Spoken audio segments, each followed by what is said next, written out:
Et si cette nouvelle lune en Sagittaire nous invitait à l'aventure? Mais une aventure différente. Pas celle où on avance avec ferveur, mais une exploration plus douce, plus consciente, plus intérieure. Une invitation à ralentir, à contempler, à écouter les vérités profondes qui émergent à l'intérieur de nous. Bonjour et bienvenue à toutes, bienvenue sur ma chaîne. Je suis Valina Grison et j'accompagne les femmes à devenir les grandes créatrices de leur vie en co-créant avec les énergies du cosmos. Aujourd'hui, je suis ravie de plonger dans les énergies de cette nouvelle lune en Sagittaire qui aura lieu en Europe le matin du dimanche euh, 1er décembre. Ça initie notre mois. Ce qu'on va explorer dans cette vidéo aujourd'hui, c'est les énergies du Sagittaire en général, heu, les énergies d'une nouvelle lune en Sagittaire. On va s'intéresser à l'astrologie de cette nouvelle lune en Sagittaire. Je vous donnerai quelques clés sur les énergies de la lunaison, ce qui va nous accompagner tout au long du mois, et je vous laisserai avec quelques conseils pratiques pour naviguer ces énergies dans les semaines à venir. Commençons par l'énergie du Sagittaire.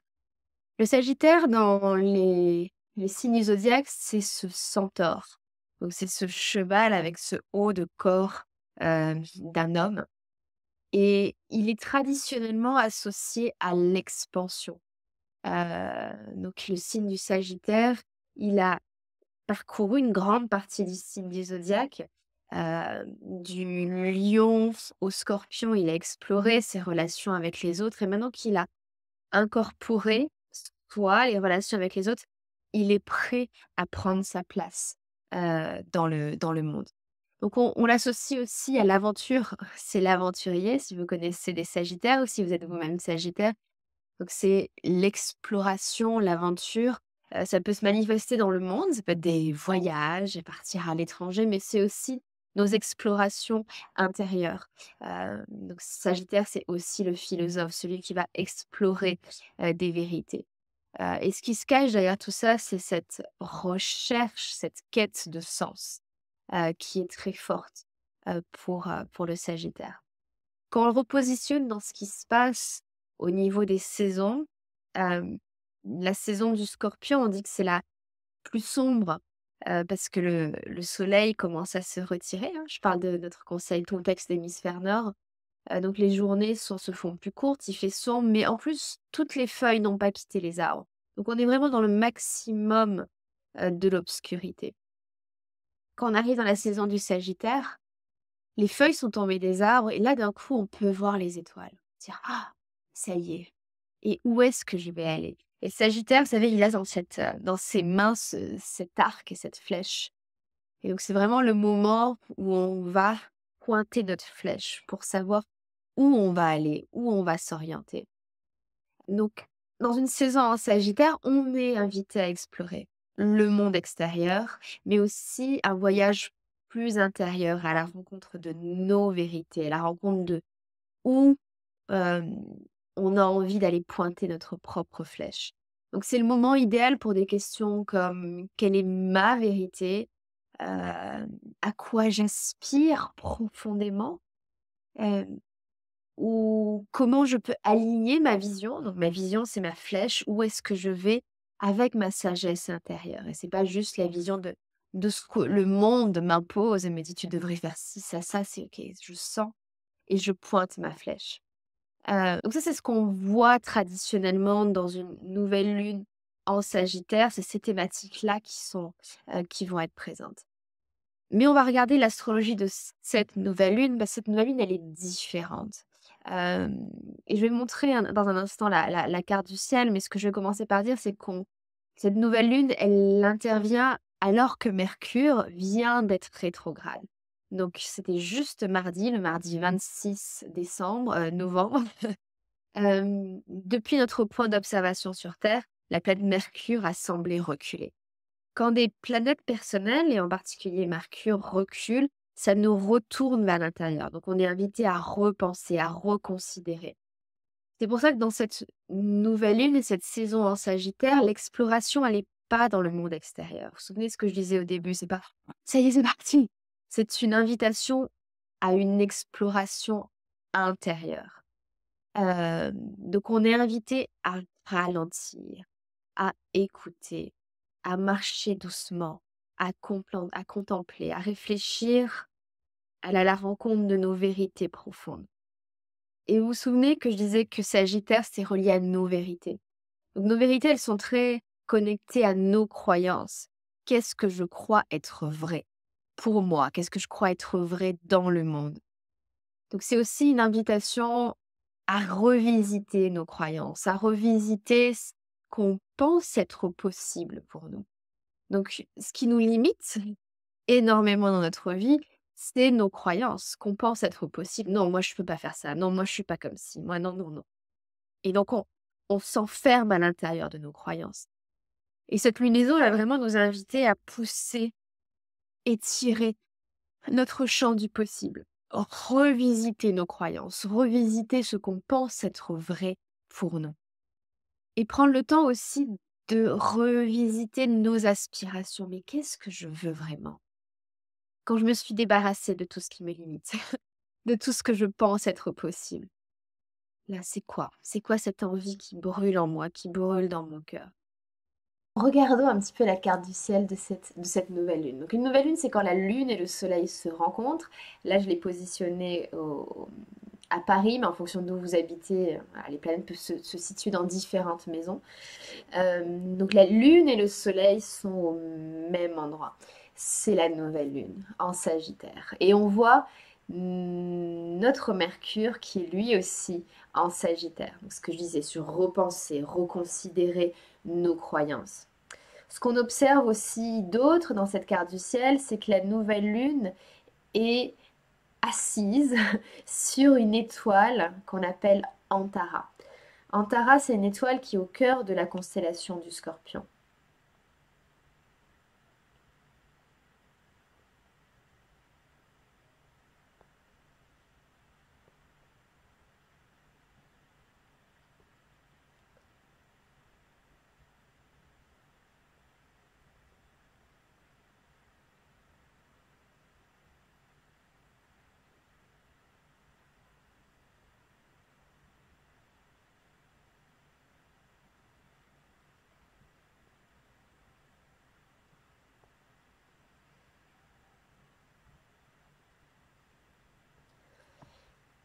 Et cette étoile, elle symbolise vraiment ce potentiel de transformation profonde. Euh, on est vraiment à un temps de transmutation. Donc on rentre dans cette nouvelle lune, dans cette lunaison, et on sortira complètement différente en décembre et en janvier. Et c'est ça que nous montre Antares, cette étoile. Euh, et dans sa mythologie, il est aussi dit que elle est capable de transmuter le poison euh, en remède. Donc, à voir comment ça se manifeste dans nos vies. Mais ce qu'on pense être un problème, peut-être nos blessures, peut-être ce qui nous limite, c'est en fait le remède qui va nous permettre de nous transformer. Qu'est-ce qu'on observe d'autre dans ce ciel? C'est ce carré avec Saturne. Donc Saturne est ici, et vous voyez cette ligne rouge. Donc on est dans un carré qui est une relation un petit peu de tension. Qu'est-ce que ça veut nous dire? C'est que Saturne, il dit oui, vous voulez explorer dans le monde, le Sagittaire, explorer les grandes vérités, mais c'est pas juste un jeu intellectuel. Et l'invitation de Saturne, c'est vraiment d'ancrer dans la matière ce qu'on observe, ce qu'on explore, de changer si nos croyances sont des frontières, Saturne représente nos frontières, est-ce qu'on peut complètement transmuter ces frontières, réinventer ce qui nous limite? On va réinventer les formes anciennes et rigides, les vieux schémas autour de ce qui est possible pour nous. On observe d'autres dans le ciel, il y a finalement assez peu d'autres aspects de la nouvelle lune, mais ce qui se passe d'autre, donc on a Vénus qui est dans un trigone avec Uranus, et donc on peut être vraiment surprise autour de ce qu'on va explorer. Quand on va explorer, on se dit, oh, tiens, ça m'intéresse, ça me plaît, ça me surprend. Je ne me savais pas comme ça. Et donc là, à nouveau, on voit cette reconstruction de notre identité. On a aussi notre planète Mercure, dont je parlais plus tôt, qui est en face de Jupiter, donc ils se rencontrent en opposition. Euh, donc à nouveau, on est là en train de se dire, waouh, c'est Jupiter, c'est la planète connectée au signe du Sagittaire et qui amène un petit peu des tensions autour de ce qui doit être dit, de ce qui doit être communiqué pour qu'on puisse prendre notre plus grande expansion. Donc on voit que la communication, elle est importante à partir de ce qu'on va percevoir à l'intérieur. La nouvelle lune, elle est vraiment là pour nous inviter à nous réinventer, réinventer ce qu'on pense être possible pour nous. Être dans cette magnifique et excitante exploration intérieure. Se laisser surprendre par ce qu'on trouve, se laisser surprendre par ce qui nous attire, ce qui nous donne envie. Et c'est comme si jusque-là, on vivait une vie avec un script et on suivait ce script et je suis supposée faire ci, je suis supposée faire ça et la prochaine étape après ça, c'est ça, ça, ça. Et là, l'invitation, c'est il n'y a plus de script. Il n'y a plus de script, il n'y a plus d'attente, tout est possible. Et si tout est possible, c'est quoi la prochaine étape pour moi? Et d'être vraiment dans ce ralentissement pour capter ce qui est juste pour soi.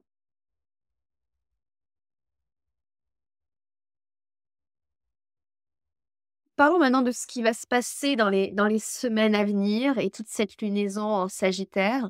Donc on va continuer à être dans cette période de Mercure rétrograde. Je prends mon petit éphéméride jusqu'au 15 décembre. Donc on reconsidère nos systèmes de croyances, nos schémas de fonctionnement euh, et aussi notre vision de ce qu'on pense être possible pour soi. Et on devrait avoir de la clarté un petit peu plus autour de ça à la mi-décembre.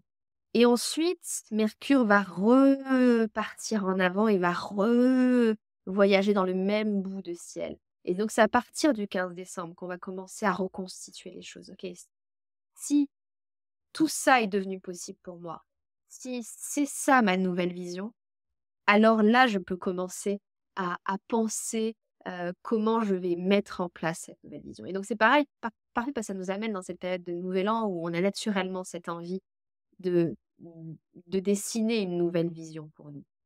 Le gros autre événement de cette lunaison de ce mois-ci, c'est le 7 décembre. On va voir Mars qui va être rétrograde, donc qui va se mettre à reculer dans le ciel. Mars, c'est notre capacité d'action, notre capacité à nous mettre en mouvement. Euh, et donc, quand il est rétrograde, donc ça arrive beaucoup moins souvent que Mercure. Mercure est rétrograde 3-4 fois par an, donc on a vraiment plein de temps pour repenser, pour reconsidérer. Mars, il est rétrograde à peu près tous les 2 ans. Donc là, en arrière. OK. Donc j'arrête de m'agiter dans le monde. Je prends un pas de recul et j'imagine, je reconsidère. Donc tout ça qu'au début, je vous disais, on n'est pas dans une course à, on est vraiment dans un temps intérieur. Mmh, le Mars est et va être en Cancer.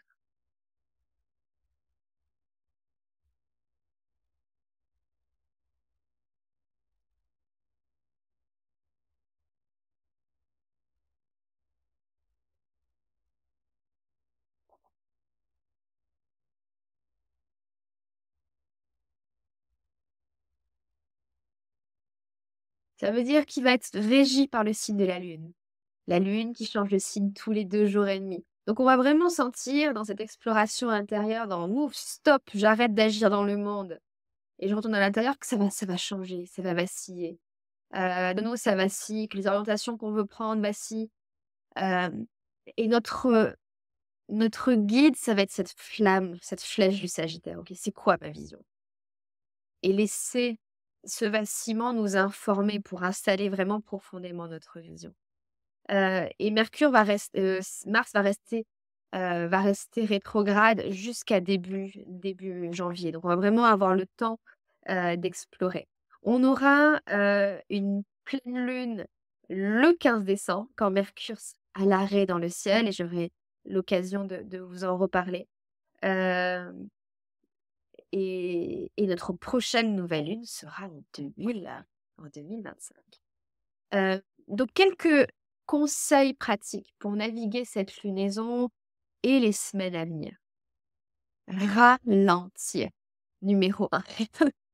Ralentir et prendre le temps d'explorer, ce que vous ressentez à l'intérieur, vos intentions, vous reconnecter à vos vérités, à ce qui vous anime, en vous laissant surprendre sur ce que ça peut être.